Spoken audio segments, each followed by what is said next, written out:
सभी को जय मसीह की। एक बार फिर से प्रियो, हम परमेश्वर पिता का धन्यवाद देते हैं कि परमेश्वर पिता ने एक बार फिर से हमें सुबह के भोर में हमको अनुग्रह दिया कि हम पिता परमेश्वर के चरणों में बैठकर कुछ वचन को सीख सकेंगे।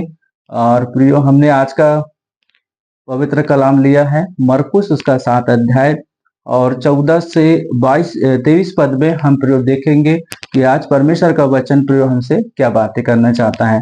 तो आइए हम परमेश्वर के वचन से आज को सीखेंगे।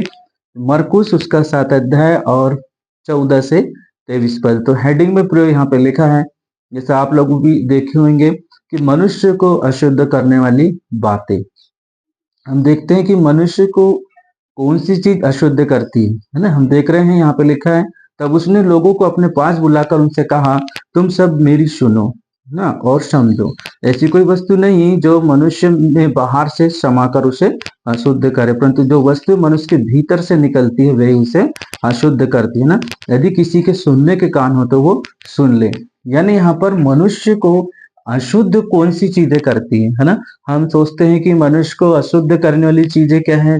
अभी हम इसको आगे पढ़ेंगे। जैसा देख रहे हैं, जब वह भीड़ के पास से घर में गया तो उसके चेलों ने इस दृष्टांत के विषय मुझसे पूछा, है ना। भीड़ के पास से जब प्रभु यीशु मसीह गए तो चेले क्या पूछ रहे हैं उससे, कि मनुष्य को अशुद्ध करने वाली बातें के विषय में वो पूछ रहे हैं, है ना। तो उसने उनसे कहा, क्या तुम भी ऐसे ना समझो? क्या तुम नहीं समझते कि जो वस्तु बाहर से मनुष्य के भीतर जाती वह उसे अशुद्ध नहीं कर सकती, क्योंकि वह उसके मन में नहीं, क्या उसके मन में नहीं, है ना, उसके मन में नहीं, परंतु पेट में जाती है और संडास से निकल जाती है। हम सोचते फिर कि मछली है या ऐसी कोई चीजें हैं जो हमको क्या करती है, अशुद्ध करती है, हम उसको खा लेते हैं। पवित्र कलाम में जो जो चीजें लिखी है खाने के लिए, हमको वही खाना है प्रयोग। और जब हम वो खाते हैं तो हम सोचते हैं कि हम अपने आप को अशुद्ध कर लिए हैं, है ना। और हम क्या करते हैं, नहाते हैं, धोते, जो भी चीज XYZ। तो हम यहाँ पे देख रहे हैं कि प्रभु यीशु मसीह क्या कह रहे हैं, क्योंकि वह उसके मन से नहीं, मन से नहीं निकलती है ना, वो क्या करती है, परंतु पेट में जाती है और अंदाज से निकल जाती है। यह कहकर उसने सब भोजन वस्तु को शुद्ध ठहराया। तो परमेश्वर ने, प्रभु यीशु मसीह ने सब वस्तु को शुद्ध ठहराया है जो हम खाते हैं प्रयोग, है ना। आगे लिखा है, फिर उसने उनसे कहा, जो मनुष्य में से निकलता है वही मनुष्य को क्या करता है, अशुद्ध करता है। अब मनुष्य के भीतर से क्या निकल रहा है प्रयोग, हम इसको देखेंगे। क्या लिखा है, क्योंकि भीतर से अर्थात मनुष्य के मन से बुरे बुरे विचार, है ना। एक मनुष्य है प्रियो, और वो ऊपर से हमें अच्छा दिखाई दे रहा है ना, और लेकिन उसके मन के अंदर क्या चल रहा है, बुरे बुरे विचार चल रहे हैं, है ना। बुरे विचार चल रहे हैं, बुरी भावनाएं चल रही है, किसी का नुकसान हो जाए, किसी का अच्छा नहीं हो, किसी का अच्छा नहीं देख पा रहा है, तो ये क्या है, बुरे बुरे विचार है ना।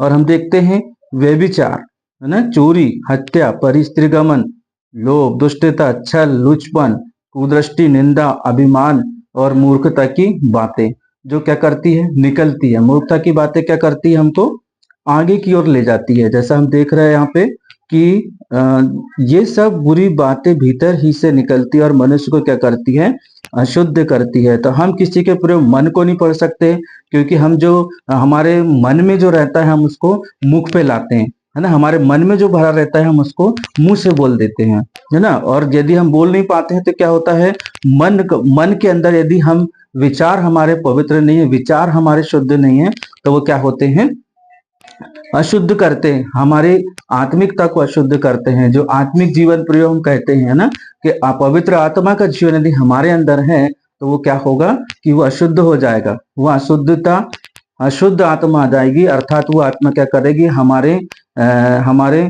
हमारे शरीर को अशुद्ध करेगी, है ना। वो कहाँ कहाँ कहाँ टारगेट बनाती, हमारे मन पे, क्योंकि हम जो भी सोचते हैं पूरे हमारे मन में पहले बात आती है ना, और हम उसके मन में विचार करते हैं, और हम मन ही से क्या करते हैं, वे विचार करते हैं, सोच आती है, कल्पनाएं आती है, तो उसके बाद ये सब चीजें हमारे अंदर शरीर को क्या करती है, अशुद्ध करती है। और अशुद्ध करती है तो ये क्या होता है, कि हमारे भीतर से क्या निकलना चाहिए, अच्छे विचार निकलने चाहिए, कल्पना निकलनी चाहिए, हमारे हमारे हृदय से जीवन जल की नदियां निकलनी चाहिए, है ना। हम लोगों को क्या है, हमारे मन में लोगों के प्रति क्या होना चाहिए, अच्छी बातें होनी चाहिए, अच्छे विचार होने चाहिए, जो परमेश्वर के वचन के अनुसार हो, है ना। हम मुख से तो बोलते नहीं प्रयोग, लेकिन हमारे मन में बहुत सी बातें चलते रहती है। जैसा कि हम देखते प्रयोग, हम आराधनालय में जाते, चर्च में भी जाते हैं, तो हम बैठे तो रहते हैं लेकिन हमारा मन भटकते रहता है, है ना। जैसे हम बोलते हैं बॉडी बॉडी प्रेजेंट और माइंड अब्सेंट, यानी हम दिख जरूर रहे हैं, हम बैठे जरूर है, लेकिन हमारे मन में क्या चल रहा है, उल्टी सीधी बातें चल रही है ना। जैसे हम भवन में बैठे, चर्च में बैठे हैं, तो क्या होता है कि हमारा मन इधर उधर भटकते रहता है कि कब यहाँ से हम जाएंगे, कब क्या करेंगे, घर के कामों में बहुत सारी चीजें हैं। तो क्या होता है कि मन से बुरे बुरे विचार, व्यभिचार, चोरी, हत्या, पर स्त्री गमन, है ना। तो हम देखते हैं व्यभिचार, यदि हम किसी चीज को देखते प्रयोग, उसके विषय में सोचते हैं तो हमारे मन में गंदी कल्पनाएं आती है, व्यभिचार के अंतर्गत आता है ना। चोरी, हम चोरी चाहे एक पैसे की करें, चाहे कुछ की भी चोरी करें, वो चोरी चोरी कहलाती है। आगे लिखा है हत्या ना, हम शब्दों से भी हत्या कर देते हैं प्रयोग, बोलने के द्वारा, है ना। हम नहीं जानते कि हमने जो शब्द बोले उसको किससे, किसको उस चीज से चोट पहुंच रही है, या कैसा को उस पर चोट खा ले रहा है। तो हमको शब्द भी कैसे बोलना है, जैसा परमेश्वर का वचन है ना, कि सामने वाले को चोट ना पहुंचाए।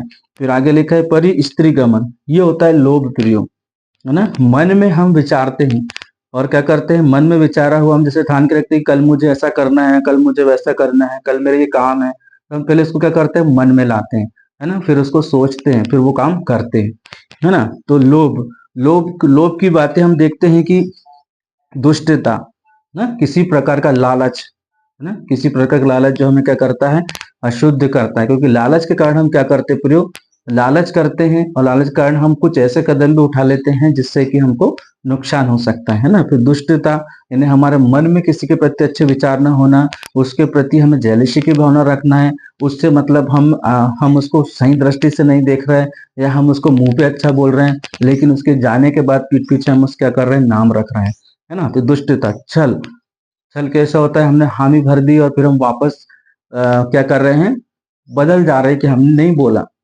है ना, या हम बोल दे रहे हैं और अपने मुख से मुकर जा रहे हैं।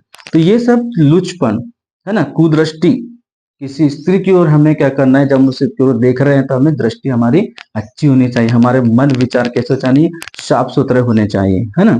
फिर निंदा, हम देखते हैं कि निंदा हम किसी के भी विषय में क्या करते हैं, जब यदि हम किसी के पास जाते हैं तो हम किसी व्यक्ति की बात को लेकर बैठते हैं, तो हमें उस व्यक्ति की बात भी नहीं करना है ना। और आगे लिखा है उसकी मतलब निंदा नहीं करना, उसकी बुराई नहीं करना है। जैसे अभिमान और मूर्खता निकलती है ना। अभिमान क्या आता है, अभिमान हमें घमंड पैदा करता है। अभिमानी व्यक्ति क्या करता है, किसी भी बात को क्या करता है, वो लाइटली नहीं लेता प्रयोग, है ना। वो घमंड रहता है उसके अंदर कि वो बातें सुनता नहीं है ना। और दीन, दीन व्यक्ति क्या करता है, आज्ञा को मानता है ना। और आगे लिखा है मूर्खता निकलती है, सब बुरी बातें भीतर ही से निकलती है और मनुष्य को अशुद्ध करती है। तो प्रिय हम देख रहे हैं कि मनुष्य को अशुद्ध करने वाली बातें क्या है, जो मन में विचारते हम, और हम जब सोचते हैं तो हम सोचने के बाद जो प्रतिक्रिया करते हैं वो हमारे शरीर को क्या करती है, अशुद्ध करती है। हो सकता है हम बोलने के द्वारा अशुद्ध हो रहे हो प्रयोग, हो सकता है कि हम देखने के द्वारा अशुद्ध, हो सकता हम सोच विचार जो कल्पना भावना में आ रहे हो उसके उसके आधार पे भी हम क्या हो सकते हैं, अशुद्ध हो सकते हैं। आगे हम देखते हैं, इसको लिखा है मत्ती 15 10 से 20 अध्याय में भी हम इसको देख लेते हैं, क्या लिखा है यहाँ पे। मत्ती 15 और उसके 10 से 20 पद तक के, है ना। तो यहाँ पे हम देख रहे हैं और इसके विषय में लिखा है मत्ती रचित सुसमाचार 15 उसके 10 अध्याय से, थैंक यू जी, 15 और 10 अध्याय के यहाँ पे लिखा है, तब उसने लोगों को अपने पास बुलाकर उनसे कहा, सुनो और समझो, सुनो और समझो, मुंह में जाता है मनुष्य को अशुद्ध नहीं करता, है ना, पर जो मुंह से निकलता है मनुष्य को अशुद्ध करता है। तो मुंह से क्या निकलता है प्रयोग, हम देखते हैं मुंह से हम क्या करते हैं, निंदाएं करते हैं, है ना, बुराइयां करते हैं। और मुंह से क्या निकलता है ना, ये जीभ, छली जीभ क्या करती है, छल करती है बोल बोल के द्वारा, है ना। तो ये क्या है, मनुष्य को अशुद्ध करती है। जैसे हम देखते हैं कि परमेश्वर का वचन कहता है कि झूठ नहीं बोलना, लेकिन हम यही छली जीभ से क्या करते हैं, झूठ बोलते हैं ना। तो ये क्या है, अशुद्ध कर रहे हैं हमारे होठों को। आगे लिखा है, तब चेलों ने आकर उससे कहा, क्या तू जानता है कि फरीसियों ने यह वचन सुनकर ठोकर खाई। अब देखिए, है ना, उसने उत्तर दिया, हर पौधा जो मेरे स्वर्गीय पिता से नहीं लगाया उखाड़ा जाएगा, है ना। हम देख रहे हैं प्रियो यहाँ पे, तब चेलों ने आकर उससे कहा, क्या तू जानता है कि फरीसियों ने यह वचन सुनकर ठोकर खाई। जैसे हम देख रहे हैं कि अशुद्ध करने वाली बातें सुनकर फरीसी शास्त्रियों ने क्या करा प्रियो, ठोकर को खाया। फिर प्रभु यीशु मसीह क्या कहते हैं, उसने उत्तर दिया, हर पौधा जो मेरे स्वर्गीय पिता से नहीं लगा उखाड़ा जाएगा, उनको जाने दो। वे अंधे मार्गदर्शक है, और यदि अंधे को मार्ग दिखाए तो दोनों ही गड्ढे में गिर पड़ेंगे। कहने का मतलब हम देखते हैं प्रियो कि फरीसी शास्त्री लोग कैसे थे, व्हाइट कलर के गाउन पहन के, है ना, अच्छे, जैसे मैंने व्हाइट कलर का कपड़ा पहना है ना, जैसे हम देख रहे हैं कि हम सुंदर दिख रहे हैं, और हम क्या कर रहे हैं, बाहर से अच्छे दिख रहे हैं, है ना, अट्रैक्टिव दिख रहे हैं, सुंदर दिख रहे हैं, लेकिन हमारे मन के अंदर क्या चल रहा है। हम व्हाइट कपड़े पहनने से या व्हाइट फादरी के वो गाउन डालने से, क्रूस लटकाने से हम प्रिय शुद्ध नहीं हो सकते। हमें मन से, विचार से, कल्पना भावना से शुद्ध होने की जरूरत है। ऐसी फरीसी शास्त्रियों ने सुना और उन्होंने क्या किया, जैसा चेलों ने कहा, फरीसियों ने यह वचन सुनकर ठोकर खाई, है ना। तो ठोकर इसलिए खाया क्योंकि यहाँ पे लिखा है, उसने उत्तर दिया, हर पौधा जो मेरे स्वर्गीय पिता से नहीं लगाया उखाड़ा जाएगा। मतलब स्वर्गीय पिता जब प्रिय पौधा लगाता है तो वो कैसा होता है,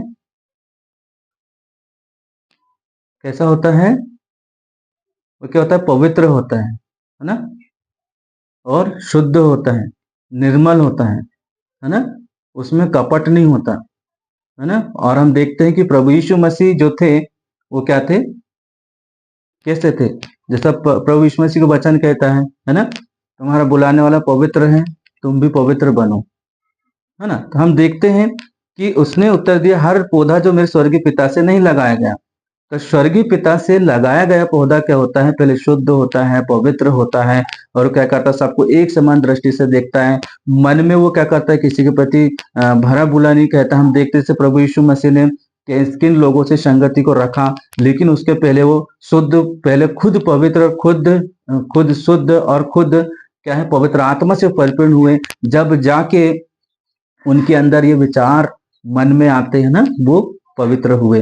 क्योंकि परमेश्वर का अंश पवित्र आत्मा प्रभु यीशु मसीह के अंदर था, और वो कैसा था, पवित्र था, निर्मल था, शुद्ध था, है ना, निष्कलंक था, निर्दोष था। तो वही चीजें प्रियो जो हम देखते हैं कि उनको जाने दो, वे अंधे मार्गदर्शक कर, अंधा यदि अंधे को मार्ग दिखाए तो दोनों ही गड्ढे में गिर पड़ेंगे। यदि वो प्रियो क्या है, यदि मन से अगर हम बाहर से अच्छे दिख रहे हैं, अच्छा बोल रहे हैं, लेकिन मन के अंदर हमारी ये सब चीजें हैं, तो ये पौधा स्वर्गीय पिता की ओर से लगाया गया नहीं है। हो सकता है कि हम अच्छे प्रचारक हो सकता है कि हम अच्छे बोलने वाले हो, प्रेम से हो सकता है कि सब कुछ अच्छा हो, लेकिन मन में प्रयोग कहीं ना कहीं पक्षपात, कहीं ना कहीं किसी के प्रति जेलेसी, कहीं ना कहीं इसकी उसकी, कहीं ना कहीं ऐसा हो जाता है। तो प्रभु यहाँ हमें शुद्ध होने के लिए बात कह रहा है, और ये बातें हमें क्या करती है, प्रयोग अशुद्ध करती है ना, खाना पीना शुद्ध नहीं करता।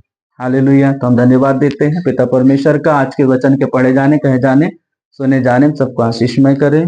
आइए हम प्रार्थना में जाएंगे। थैंक यू, धन्यवाद यीशु।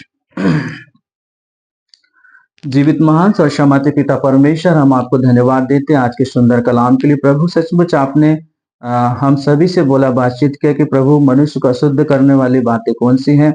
हाँ प्रभु, आज का वचन जितनों ने सुना प्रभु, देखा ऑनलाइन पिता परमेश्वर, सबके जीवन में ये सब अशुद्धता यीशु मसीह के नाम में कैंसिल होने पाए पिता परमेश्वर।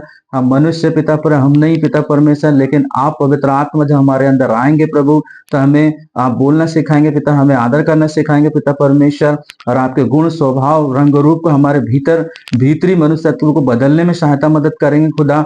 और हम वचन पर चल के पिता परमेश्वर हम आपको और गहराई से जान सकेंगे कि सचमुच मनुष्य को अशुद्ध करने वाली बातें कौन सी है खुदावन, और कहाँ हम अशुद्ध पाए जाते हैं। उन सभी से हमें छुटकारा दीजिए पिता परमेश्वर। जितने बंधन है प्रभु सब टूटे यीशु मसीह के नाम में।